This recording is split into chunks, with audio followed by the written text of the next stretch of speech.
going. But welcome to our session this morning. My name's Anna Bright. I'm Chief Exec at Sustainability West Midlands, and I'm going to be facilitating the morning. For anyone who is just joining us, if you don't mind updating your name to reflect your organisation, hover over your video, look at the three dots, and you should be able to rename yourself there. Just a little bit of housekeeping before we get started. We would really encourage you to keep your camera on if you're happy to. It just helps us know that we're speaking to people and you know, see your reactions and engagement. So great if you can do that, although no problem if you can't. As we go through, if you've got any questions for Amanda or myself, or even just comments, you know, suggestions that other attendees can reply to, please use the chat. We'll be keeping an eye on that. And of course, you can pop your hand up as well. I'll try and spot you amongst the faces. But please do treat this as an informal session. We want it to be as engaging as possible, and we want to hear from you as well. So in terms of the SWM team that we have with us today, obviously myself, and we also have my colleague Morgan Roberts. Morgan, do you want to say a quick hi? Yes, hello everybody. It's great to see you all today. Yeah, my name's Morgan. I'm Project Officer at SWM, working on various things, including the Net Zero Pledge, which I'm sure will be mentioned later. Thanks, Morgan. And Morgan is our Zoom driver for the morning. So if you have any issues with Zoom, please do let Morgan know in the chat. And perhaps, Morgan, if you don't mind putting your email in the chat, just in case people for some reason get kicked out. So as well as Morgan, we also have Amanda Campbell, who is an associate at SWM. Amanda, do you want to say a brief hello? I know you're going to do a proper intro a little bit later. Yes, hi everybody. It's really good to have you with us this morning. So I've been working with SWM for about a year, and as Anna said, I'm an associate working on communications, but I'll talk a little bit more about that later. We're so lucky to have Amanda. She is so dedicated to net zero and engaging comms that she's giving up a bit of time on her holiday to be with us. So huge thanks for that, Amanda. And I'm gonna highlight, we've also got our chair with us this morning, Andrew Pollard. So lovely to have you with us, Andrew. Right, I think we'll get going. It's just a few slides from me just to introduce Sustainability West Midlands to anybody who hasn't come across us before. So hopefully you can see my slides moving on now. Very briefly, we were established around 20 years ago now, 21 actually. We're based in Birmingham, but we cover the whole of the West Midlands region. So it is our urban areas, it's Birmingham, Black Country, Solihull and so on, but it's also our more rural shires, so Shropshire, Herefordshire, Worcestershire and Stoke-on-Trent and Staff. So it's a big and very varied region. We are independent and we're not for profit, and because of that we do get called upon by a variety of organisations to work with them and provide that independent critical friend role. We do have an overarching vision, and that is that the West Midlands region is more sustainable, it's fairer and it's greener for all. And that fairness piece is really important. As well as thinking about the environmental aspects, we're also thinking about a fair and just society. We do have a more detailed vision, and you can see that set out on the screen there. And we are unique in that every year we focus on looking at how the region is doing. So we've got 8 priority areas, and you can see those in those little icons on the top right there. And we look at data, we assess how the region is performing, and then we use that insight to shape our own work, but also to influence decision makers, policy makers across the region. So hopefully we're really making a difference through that work. So there's 3 main areas of our work. I'll just tell you briefly about those because I think it's relevant today. So we're a membership organisation, and we've got about 165 very varied members. So they range from micro enterprises and startups all the way through to large corporate organisations, but also the public sector and the third sector. So it really is a very cross-sector group. We get to know our members really, really well, and through that knowledge, we are able to bring good practice to share with others. So lots of the work you'll hear about today, we know about because of our contact with members. And I know we've got lots of our members with us today, so thanks for joining us. The second point there, we also provide independent consultancy. Now that comes in a variety of shapes and forms. So we can be working with businesses on a one-to-one basis and helping them with their approach to sustainability. Or we can often be commissioned by a public sector organisation to then support them with their work. But that will often involve stakeholder engagement. So stakeholder engagement is really, really key across everything that we do. So you can hopefully just about see that. It's just a snapshot of some of our members. It's pretty much up to date, although this is growing on a daily basis. And you can see that real variety of members. I'm sure you recognise some logos, but some you won't be so familiar with. But do check out our website if you want to know more about that. So I am now going to stop sharing. And I'm going to hand over to our associate, Amanda, who is going to really lead us through the remainder of the morning. I will jump in if there's any questions I can help with, and I'll be keeping an eye on the chat function. But for now, over to you, Amanda.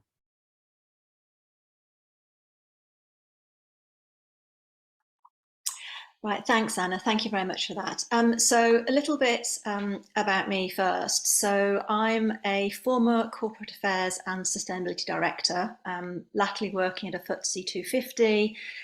We were an international retail and leisure business.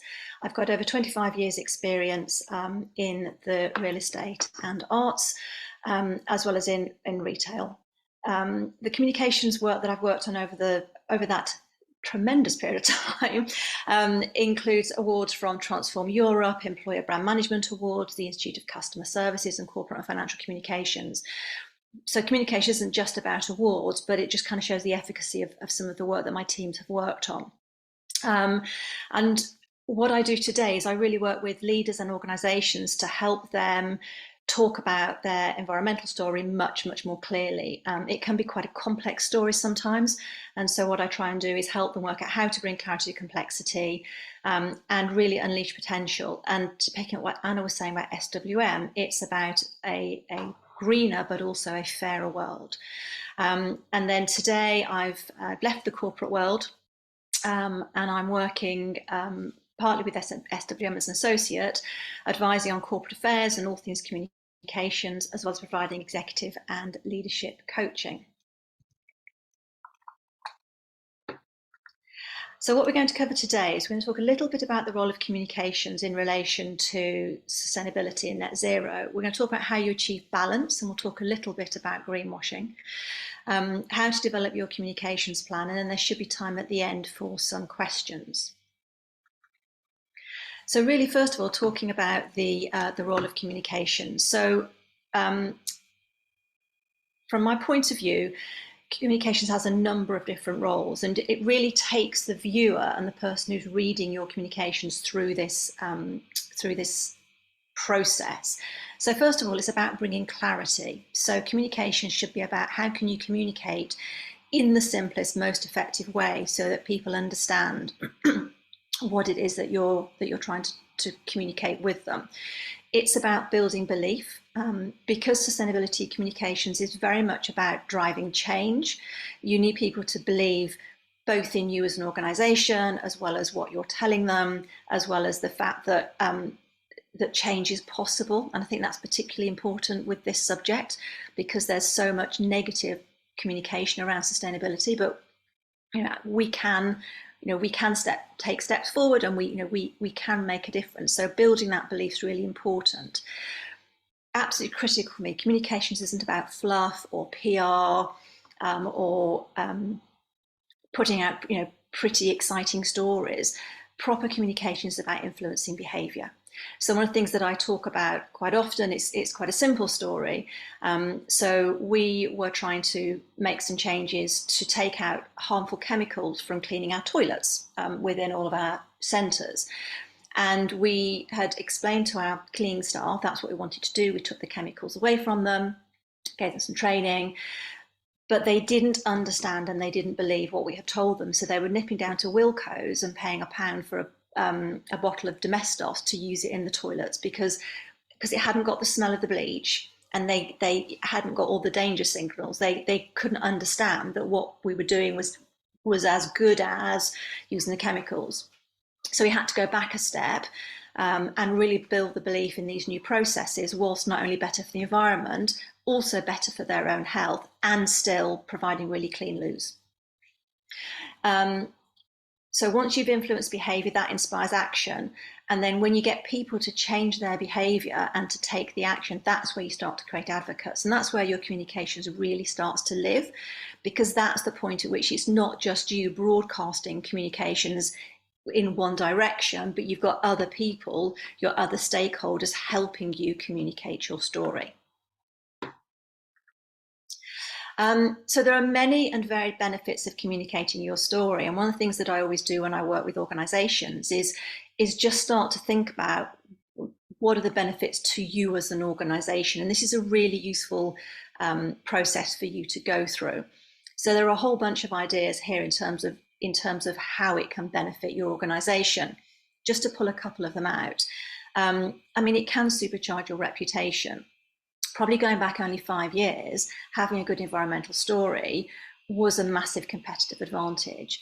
It's becoming less so, because it's really, really important that you are just operating sustainability.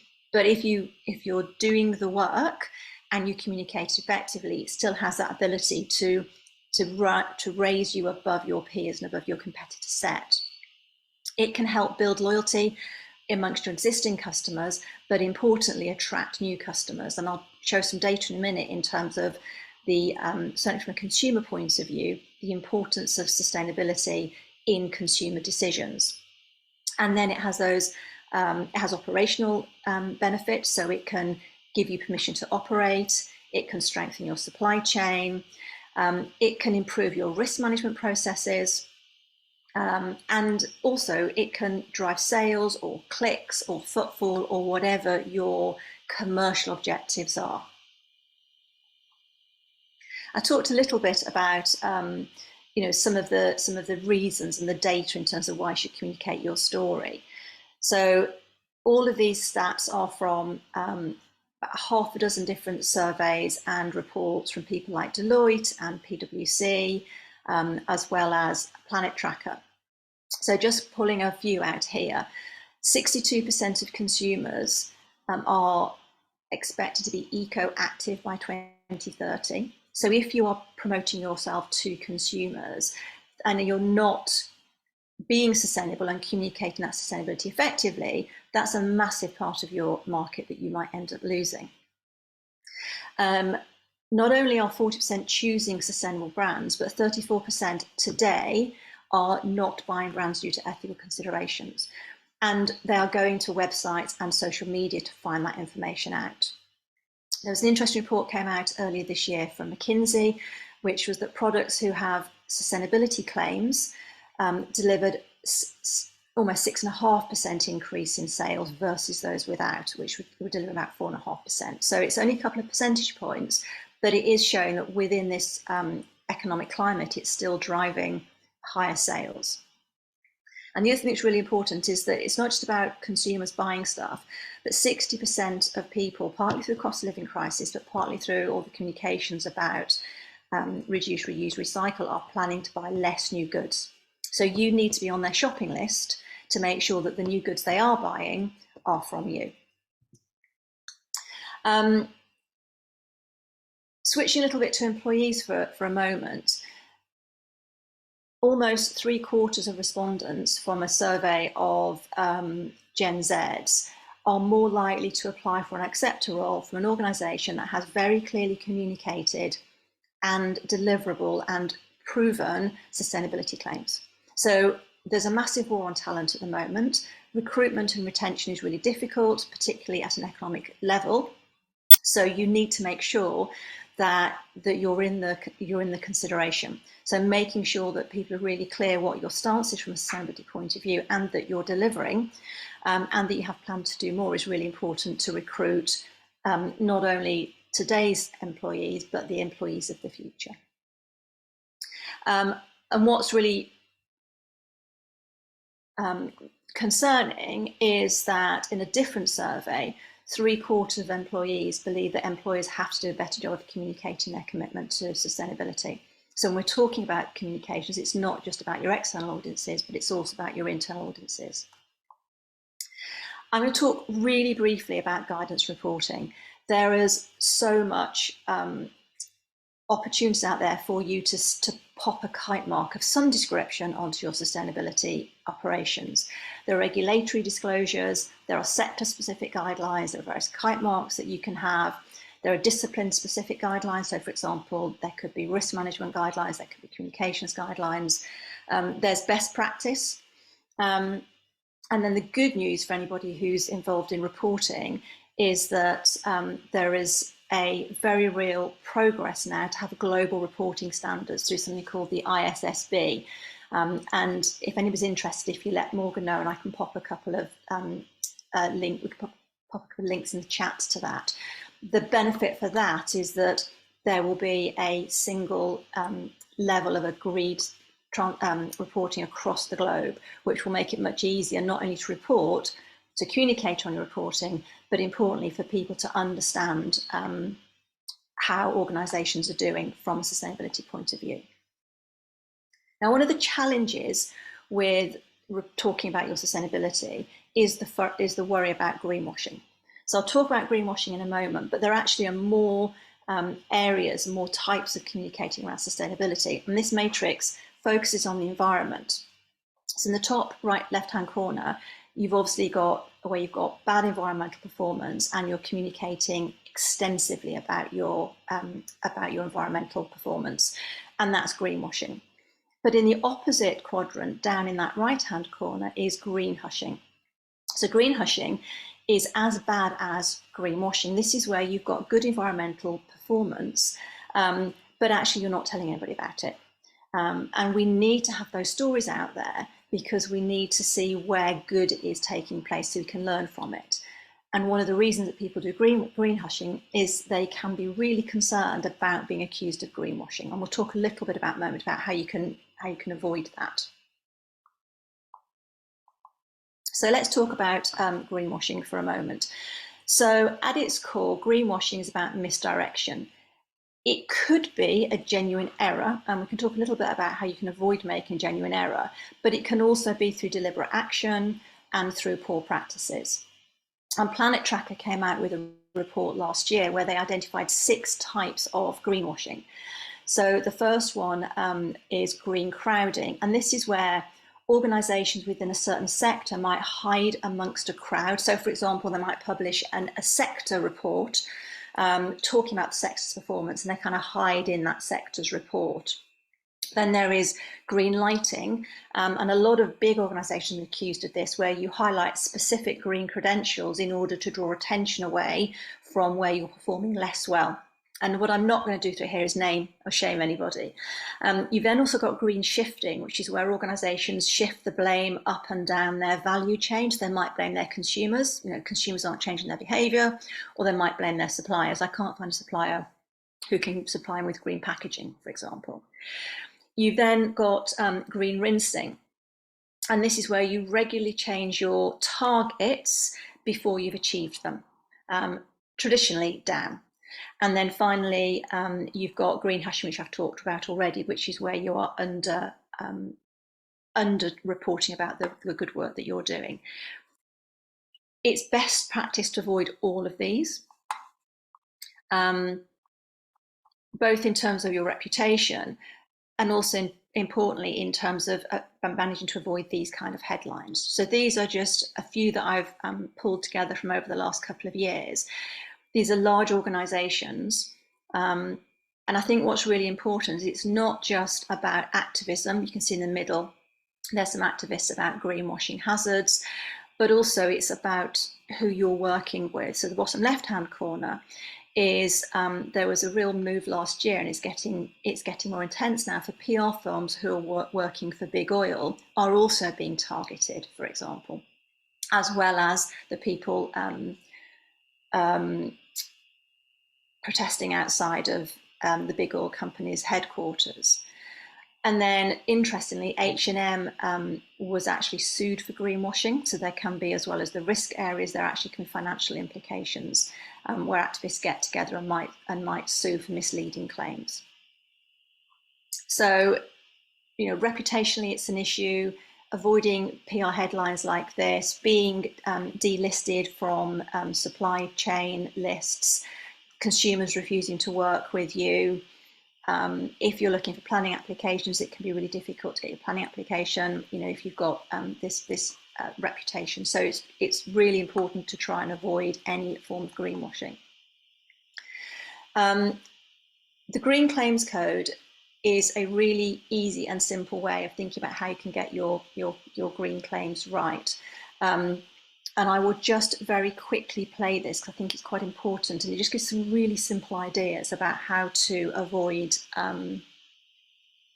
greenwashing.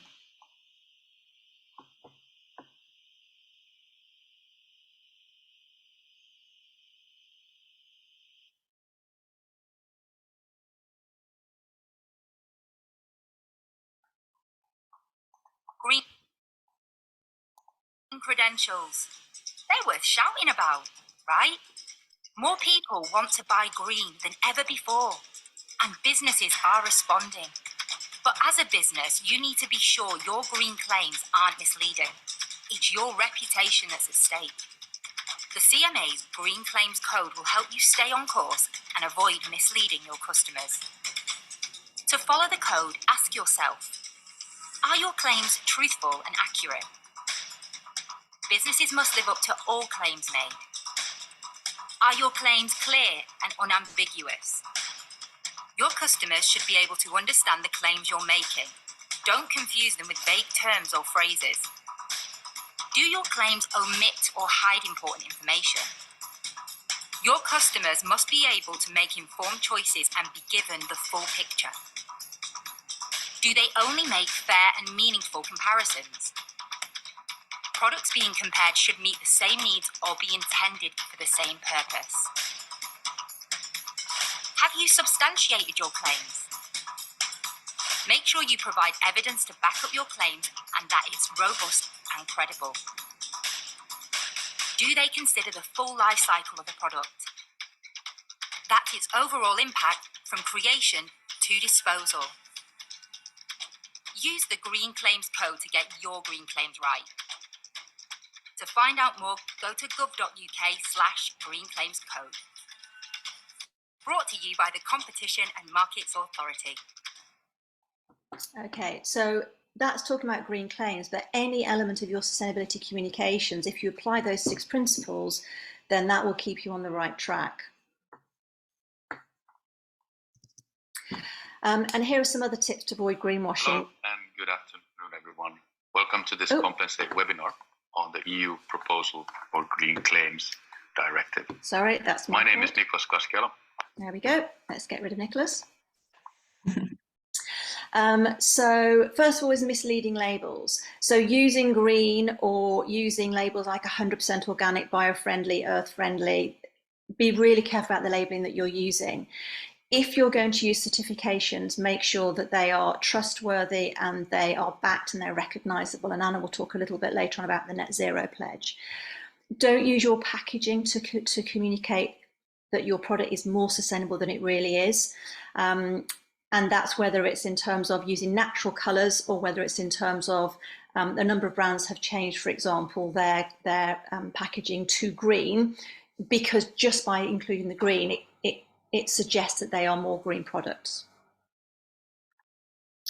Okay, so we've talked about some of the dangers to think about from a greenwashing point of view. So now we're going to talk about how do you craft your sustainability communications. Amanda, so before you begin, there are 5 key questions to ask yourself. So first of all, think about... sorry, Amanda, can you hear me? I was just going to say we've had a question come into the chat. I wondered if it might be worth just pausing to take that one and any others that people might have at this point. Would that be all right? Of course. Yeah, okay. I don't know if you can see the chat because I know you're sharing your screen, but I'll read it out. Unless Hannah, you wanted to come off mute and put your question to Amanda. Hello, can you hear me? Yes, we can. Thanks, Hannah. So I guess my question is that, you know, you want to do everything you can to protect your reputation, and big companies have histories, and they've all, you know, most of them that have been around a long time have done bad things at some point in their history. So how can we be looking to work with them on moving them into good places in the future while protecting our reputation? So, like, for example, we might be looking at a project with a fossil fuel company, say BP or Shell or someone like that, in their transition to doing an offshore wind project. So we'd only be working on this offshore wind project, which is, you know, a good sustainable project, but they're a bad company. How can you kind of protect yourself and mitigate that in the way you tell that story? That's a really good question. It was the conversation I was having with somebody a couple of weeks ago, actually. I think the first thing is really in that both in the organisation itself, so the organisation that you're working for needs to be, you know, they need to have admitted to some extent, you know, the behaviour that and we're looking through a lens of today versus the lens of perhaps when they were set up. So I think the first thing is about honesty about, you know, where people have come from, and honesty about the impact that they've had, and then a focus on, from a really transparent point of view, the impact of the work that you're doing and the difference that that's going to make going forwards.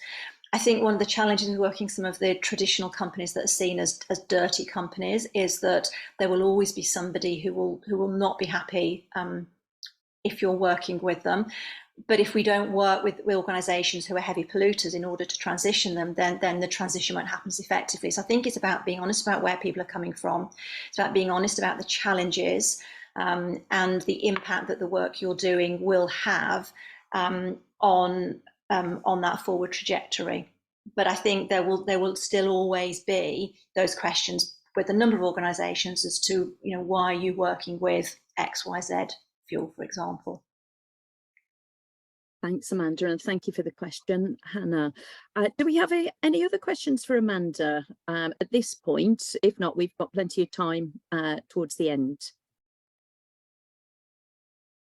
I'm not seeing any hands, so yeah, please carry on, Amanda. Thank you.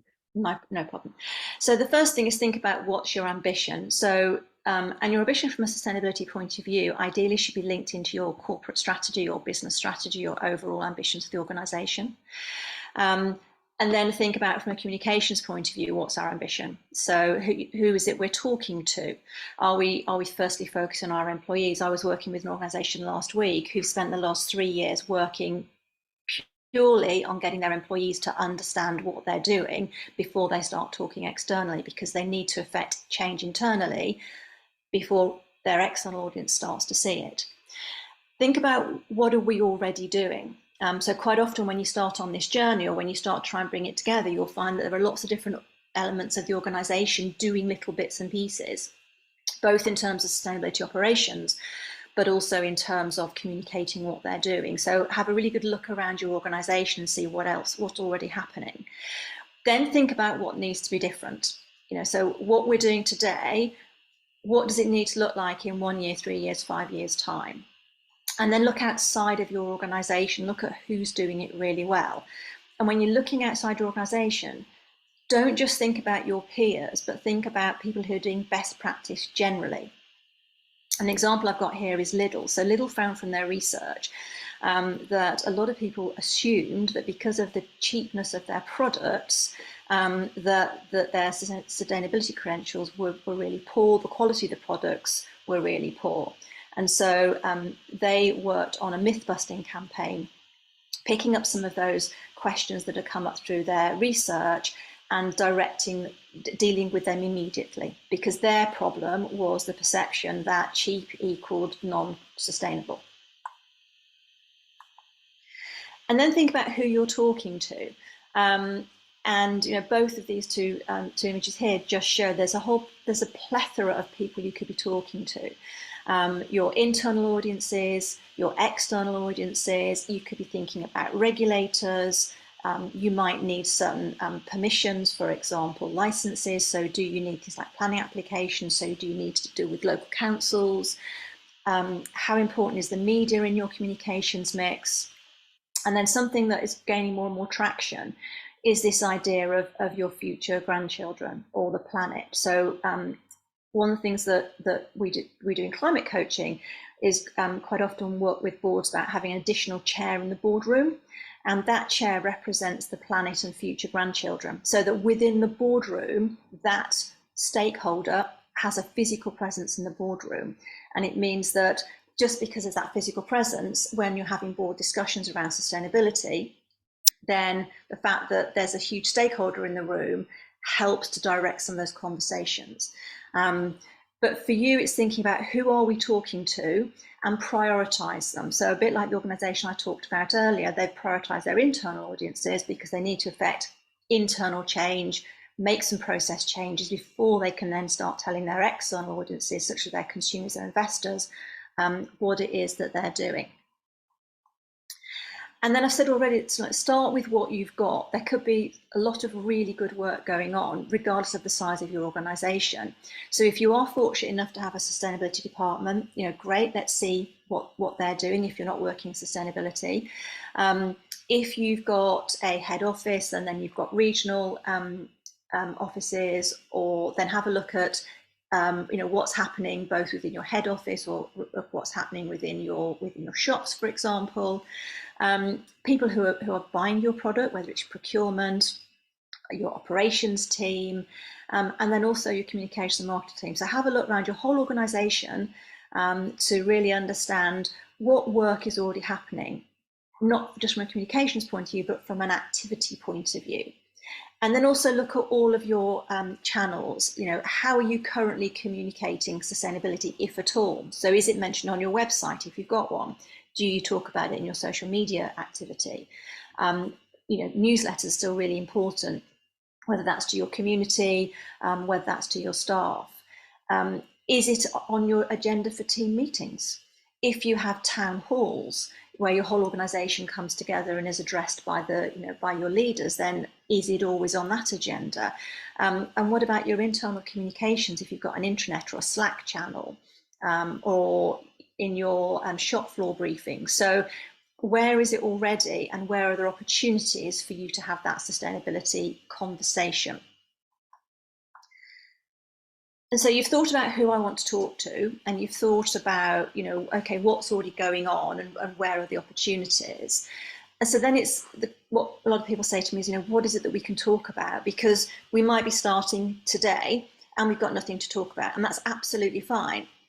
Even just talking about your vision is really important. Tell everybody who's important to you what you're wanting to achieve and the timescale within which you're wanting to achieve it. If you're further along on your progress and you've already achieved some things from a sustainability point of view, then talk about your achievements. Maybe you've changed all of your light bulbs to LED light bulbs. Maybe you've switched to a green supplier. Maybe you set up a green team. Whatever your achievements are, communicate those as you go along, because that just demonstrates progress. And then talk about what you're doing. So if you're doing a town hall, remind people what it is that you're doing this week. If you're changing your supplier, then let people know that you're changing your supplier. So not only communicate where you want to go, communicate what you've already achieved, but communicate what you're doing in the here and now. And then talk about your progress, talk about success, but also talk about where things haven't gone so well. At my last organisation that I worked for, we had been reporting for a couple of years that we were sending zero to landfill, which we were really proud of. We'd taken a bit to get there. We then brought in some new a new organisation to measure and report on our waste, and we discovered that 2 of our waste companies that we were using had been misreporting, and actually ended up that we weren't sending zero to landfill. We were sending so 76% was being diverted from landfill. That was a massive difference, but it was really important that we told people that's where we were. The learning we had made from that is we needed to review all of our data collection processes more regularly. So it was really difficult, and it was really painful, and we had a lot of really hard questions to answer. But importantly, it meant that we were really comfortable that we were being very honest and transparent. And it also gave us a reason to explain to our staff why they needed to do more in terms of the recycling processes that we had in place. So, and that being really honest about where you're not hitting targets and what you're learning, that will really help to build your credibility from a sustainability point of view. And then talk about how people can get involved. What is it you need your people to do? What do you need your employees to do? What do you need your consumers to do? What do you need your suppliers to be doing? So I've been talking with some people last week about how do they communicate with their supply chain, so their supply chain can help them in their own net zero aspirations. I'm going to talk a little bit about the importance of narrative. So narrative is basically the story, and if you've got a sustainability narrative, it will strengthen your sustainability operations and your strategy. And I think of it as a golden thread.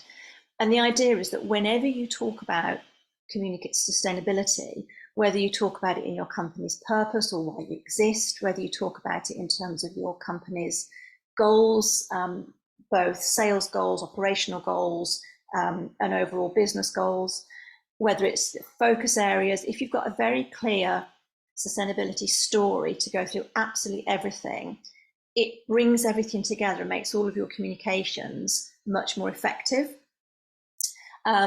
There are a number of principles that that I always recommend, which are about think about your audience first, be really true to how you speak. So just because you're talking about sustainability doesn't mean you have to change how you talk about your organization and sustainability. Make sure you use diverse voices. So if you can get people involved in telling your story, and I'll show an example of that in a moment, then it makes it more relatable. Be really specific. So, so if you have got a big target, such as we're going to be net zero by 2030, then break that down into how the steps we're taking to achieve that on a measurable and a time basis. Be sure you've got that balance. Explain why it's important to you. And if you're asking people to change their behavior, why you need them to change their behavior. Try and make it really personal. So one of the things I talk about with employee communications is think about why does it matter to the employee that you ask them to do something differently, and above all, be honest. So when you're thinking about crafting your story, there's a number of steps that you can go through. So the first thing is what makes it different or unique to your organisation, and what is it you want to be known for from a sustainability point of view. Think about how it links to your wider business goals, because if you link it to your wider business goals, then that is more likely to make it effective. Make sure you have proof points. The Green Claims Code talks about that. All the reporting guidelines talk about that. Have some proof points for the claims that you're making. And then think about whether you can have an overarching theme, and can you summarize it in a couple of words? And I'll show you an example of that in a moment. And a really helpful tool is the message house, where you basically have an umbrella message and then you agree up to 3 key messages you want to talk about. So it might be you want to talk about achieving net zero. It might be that you want to talk about specifically your waste. It might be that you want to talk about something from a social justice point of view. And you make sure that for the period of your communication strategy, you only talk about those 3 things, and you underpin those core messages with facts and evidence and proof. So if you can't prove it, then you don't talk about it. And then from that, you can create what's called an elevator pitch. So how can you summarize in a couple of sentences a short paragraph that explains your approach and what makes it different? So this is an example from a company called British Land. They are a large organization, and their corporate strapline, if you like, is places people prefer, and they've had that for very many years. In order to support that, their sustainability messaging is around greener spaces. It's about thriving places, which obviously meets into that places people prefer, and it's about responsible choices. And then, so those are their 3 core messages. And then underneath that, they have their evidence and proof. So for greener spaces, they explain very clearly what the greener space is about, what they're going to achieve, how they're going to measure it, and how they're going to get there. And they do the same thing for responsible spaces and choices, and they do the same thing for thriving places. So if you can find a way of getting your sustainability strategy onto a single page, it will make it much easier for all of your stakeholders to understand, and importantly, come back to that effecting change piece. So you've got you know who you're talking to, you know what you want to talk about, you've crafted yourself a sustainability narrative, and then just think about your channels. So start off by thinking about the channels that you already use, but also think about things like your packaging. So it's not just about advertising, communications channels. Think about where else you talk about your product or service, and how you can use those to communicate your story. And then I'm a big believer in one page. See if you can pull it all onto a single page plan, however you use your plans within your organisation. Again, that will really improve your ability to communicate effectively. A little quick bit about engaging employees. Work out why it's important for them, make it really specific, build their knowledge and competence. If they don't understand and they don't know how to do it, they won't be able to do the things you need them to do. Start off with some really easy wins so that they can see some progress. Absolutely have a green team, but make it part of everybody's job. Put it in their KPIs, put it in their bonuses, put it in their performance, so that everybody is a sustainability champion. Help them or get them to co-create with you ideas and solutions. Competition is always anybody who runs sales competitions knows that competition amongst employees is really effective. Make it visible everywhere. Make it in your mess rooms, on their wage slips, if you've still got wage slips, on your Slack channels, and importantly, have fun and celebrate your successes. A few tips here in terms of do's and don'ts. I think the key things I've talked about already, about keeping it really simple and relevant. Think about your audience. Stay true to your brand. If green isn't in your brand colours, then why use green? Think about how you can use your brand and your brand colours and your brand typeface and everything else to communicate your story. Make it really tangible and keep it going. So it's much better to have a drumbeat of activity, regular activity, small activity, than have kind of big peaks and troughs. And here's a few avoids here. So try not to use stock sustainability, trees, water droplets, earths held in hands. Don't use green if it doesn't work for you. Try not to use sustainability cliches. Avoid jargon as much as you can. Research has shown that fear and doom messaging is not as effective as messaging that enables people, empowers people to believe they can make a difference. And avoid fluff and wooliness, which should be in any good communications plan. If you're not sure, you're looking for ideas still, awareness days are fantastic opportunities. So if you look at awarenessdays.com, you can find loads of awareness days you can link into.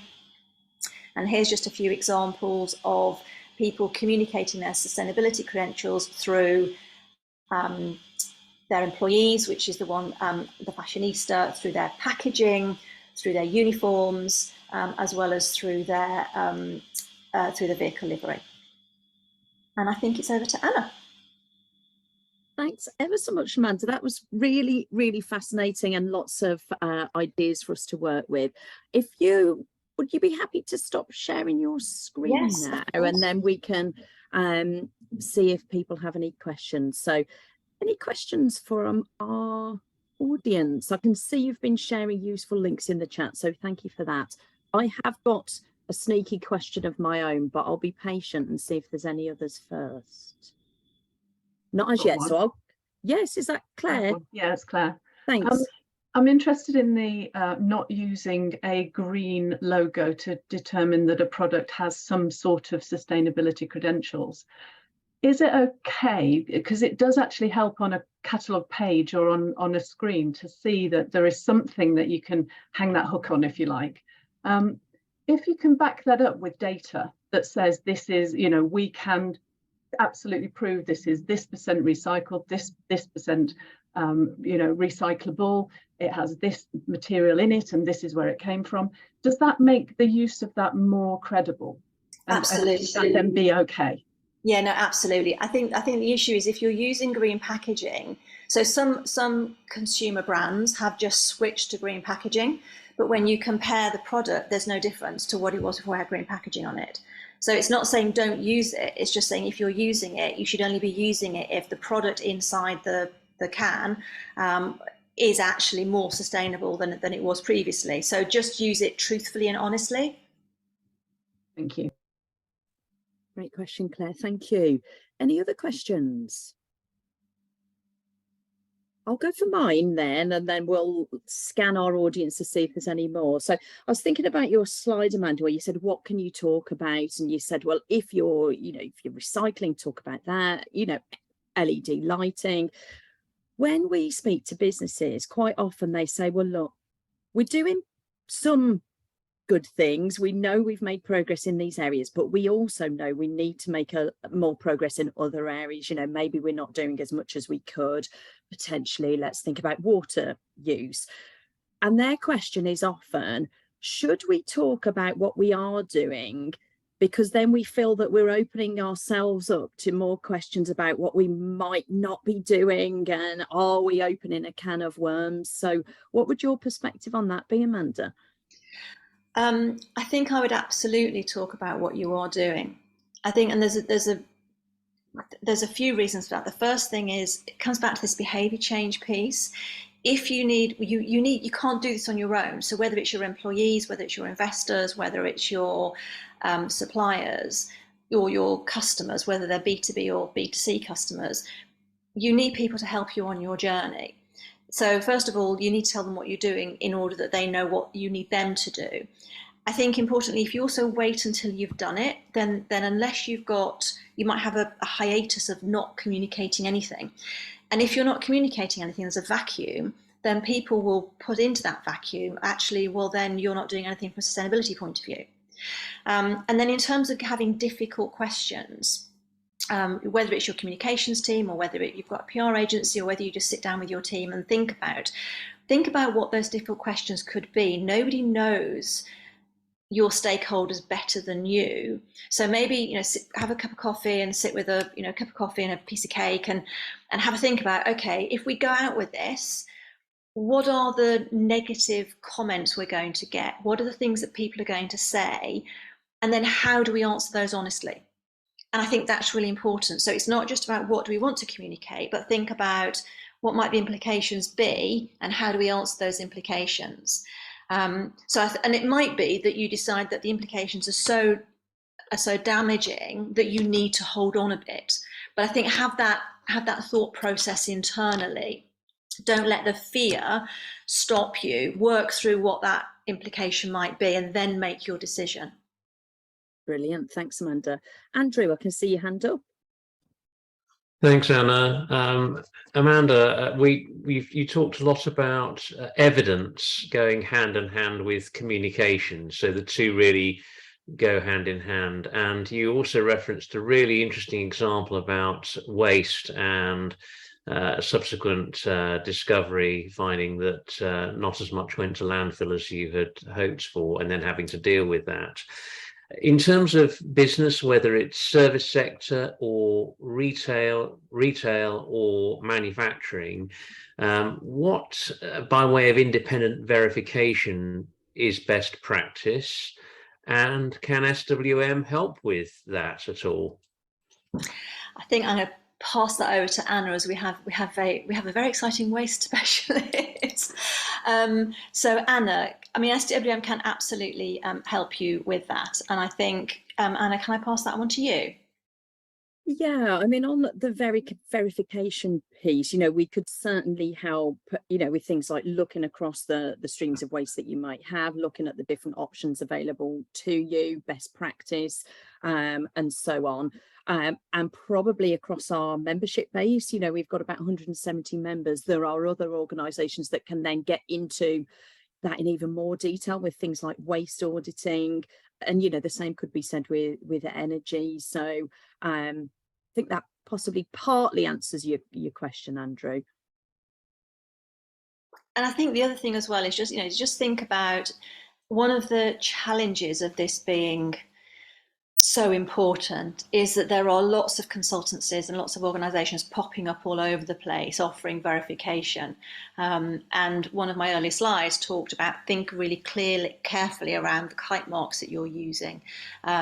So I think it's about do your research. So make sure that if you are seeing a verification or a kite mark, that check that it's genuine. Check what its basis is based upon. Talk to some of the people who've used it already. Maybe talk to people within your industry, for example. So I think do a little bit of research before you decide what consultancy and what verification, as you would with with any type of verification, whether it was a health and safety verification. So I think you just need to do a little bit of research around it. Brilliant, thank you both. Beata? Hi everyone, it's Beata Petian from Worksmith. We are members of SWM as well. Hi, nice to see you again. It's been a while. Not so much a question, but a comment to something you said earlier, Amanda, about the young generation being interested in hearing about the sustainability credentials when they choose jobs. We had students working this year doing surveys amongst their about to graduate colleagues, and I can absolutely confirm the statistics were overwhelmingly including that students would be happy, or graduates, anyone joining jobs would be happy to even accept a lower pay for an employer that they like. So that's how far it goes, really. 10% pay cut, some of them said.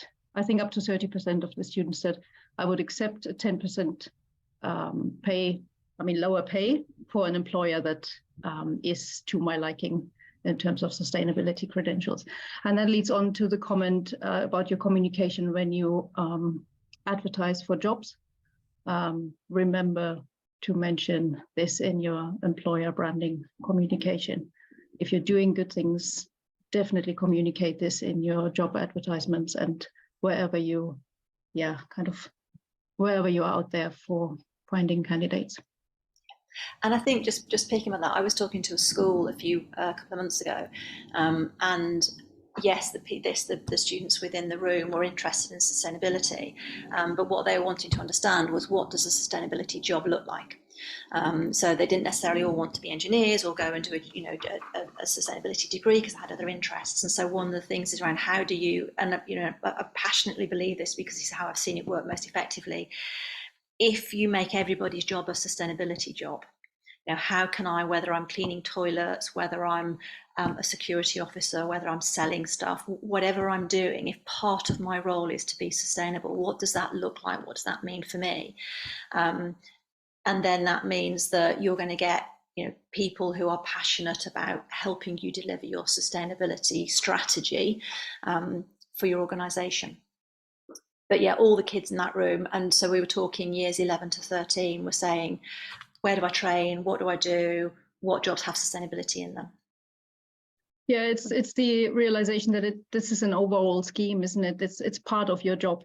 And if you can, as an employer, communicate everyone's job is in sustainability going forward, this is what your applicants want to hear, that they can contribute to this. And the other side is, before they're even interested in the job, is that an employer that I like, that has got the branding going forward, basically, for sustainability and doing what they can in this field, climate change.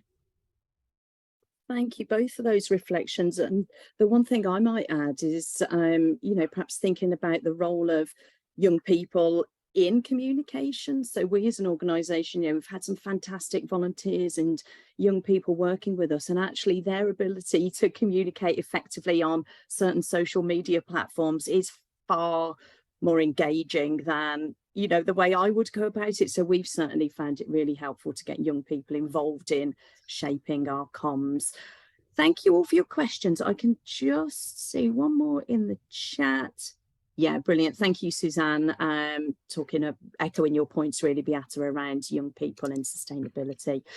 So I think we'll move on. If you've got any final questions, please feel free, pop them in the chat. I've just got a couple of slides around where to go if you feel that you need more support. Now, I am really conscious that we've got people with us this morning that are not necessarily based in the West Midlands, but I will caveat these couple of slides by saying, if you're outside the West Midlands, there's probably similar things available in your part of the country, so do look into it. But For anybody in the West Midlands, I would recommend have a think about the West Midlands Net Zero Business Pledge. So this is an initiative from the West Midlands Combined Authority. It's been going a couple of years now. It was launched by our Mayor, Andy Street, back in 2021. And we've got about 100 very different businesses that have made that pledge. And I know some of you on the webinar today are involved with that. It's a really good way of showcasing what you're doing on sustainability. And you don't have to be, you know, really far along in your journey. You can say, we're starting to think about this, we're making steps, and these are our plans. But once you make your pledge, you will be able to benefit from support from the team at Sustainability West Midlands, which includes our associate Amanda, and it's a really good option to start thinking about your sustainability comms. So do have a think about that. There's no charge associated with that, and it's a very simple process. You've got the link on the screen there. The other thing is we do hold drop-in sessions throughout the year, so you can come along, you can, you know, talk to other businesses about your challenges, and of course we will focus on comms and engagement as part of that. And our next one is coming up in September, being hosted by Birmingham Football Association, who will tell us about their work. So one to think about. Other thing to think about, and now my slides aren't moving up, there we go. There are a lot of skills boot camps around at the moment. It's brilliant. It's funding coming down from central government and being distributed locally, but lots of our local universities and colleges are providing courses that are free to the businesses attending and will allow you to focus on sustainability, again, often including a focus on comms and engagement. I've just highlighted one here because both myself and Amanda are involved in this one. This is from Aston University and it's called Green Advantage. It's a free 12-week programme, mixture of in-person or online sessions to suit you. Workshops within the cohort, and each cohort's about 25 to 30 very varied businesses. And then I think really importantly, you get a coach allocated to you, and Amanda is one of those coaches. So if you like the type of thing that Amanda's been speaking about today, you could well benefit from working with Amanda through this programme. And also that peer-to-peer support is so beneficial. You know, speaking to the other businesses on that about their journey is, you know, I can't stress how helpful it is. And the output from the programme is a roadmap, your own roadmap, which will include, you know, your practical actions and also a focus on comms. So the link there, and I'll try and pop that in the chat if I can quickly, or perhaps Morgan could do that, will allow you to register your interest. But if Aston's not for you, it's not convenient, have a look at your other local unis because they will be offering similar things. Final slide from me. If you know, you want any further support from Sustainability West Midlands, we are here to help. There's lots of information on our website. You can imagine with 21 years of experience, we have got a lot of resources available to our stakeholders. So do take a look. And you know, we've got a newsletter, we've got our website, and we've got our socials. And finally, my contact details are on the screen there for you. So do contact me if you want any further support. I will stop sharing now. I think we're bang on time. So just to say thank you so much to all of you for joining us. I know there's so many different things on this week as part of Net Zero Week. So thanks for choosing to be with us this morning. Thank you to Amanda for your brilliant presentation and all of you for your contributions. Thanks, everyone. Hopefully see you soon. Thank you. Thank you. Cheers. Bye-bye. Do we get the recording of this presentation? I believe it will be shared on the Net Zero Week website, and we can also share the slides if you'd like them. Oh yeah, because I've missed for 30 minutes. I was busy, so just love to. No problem. Yeah, we'll do our best with that. Thank you. Thank you very much, Anna. Cheers then. Bye, everybody.